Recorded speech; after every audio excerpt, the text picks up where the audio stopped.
is that? It's the Ystervark, I believe it's pronounced. This is a new British anti-air vehicle, which is filling a gap that has been a gap for a bit too long. I think a lot of people have been waiting for something like this, and it does look a bit like a combine harvester or something. But this is a very interesting vehicle, certainly one I had no idea even existed.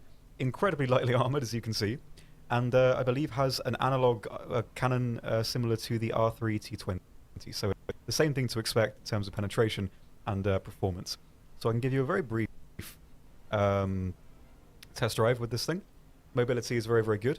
But, as you can probably see for yourself, the dead zone of the cabin is pretty big. So that's not super. It's not stabilized either. But the gun is, as always, very, very damaging. It's really, really good. And I believe it's a little bit slower than the R3. Oh, maybe a bit more so.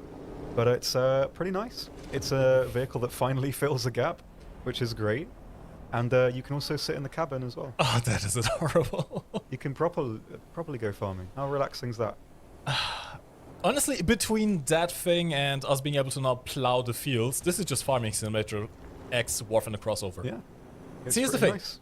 I can't believe someone actually made that, because it looks straight out of Crossout. It kind of does, yeah. Like, it looks like it's sort of like ragtag together, which is... It's interesting. Like, I would never really expect a vehicle like this to be in the game. Like, you can see where the gun is just locked into place. Like, it's the sort of thing that, I know, there's, what's that game? It's like Men of War, but like modern. I feel like I've used this gun in that game as like a deployable thing. And it's just to have it on the back of this weird looking car is just, I know it's cool. I really like it. I can't imagine this thing working too well in real life. The center of gravity is so damn high. I'm surprised you don't flip over when you turn. Yeah, like, I mean, the driver right now is trying his goddamn best, and it's going pretty well. So yeah, not quite as good as the R3, I would say, but in terms of actual like filling a gap that was very much needed, this thing is going to do a really good job, I think. So yeah, very looking forward to giving this one a go. It makes so many more lineups like viable with anti-air, because the Crusader A Mark 1 and 2, they weren't like the worst in the world. Like the Mark 2 especially was okay, but it's nothing like this. So it's going to be pretty good. Pretty good to see this thing. Honestly, guilty admission here.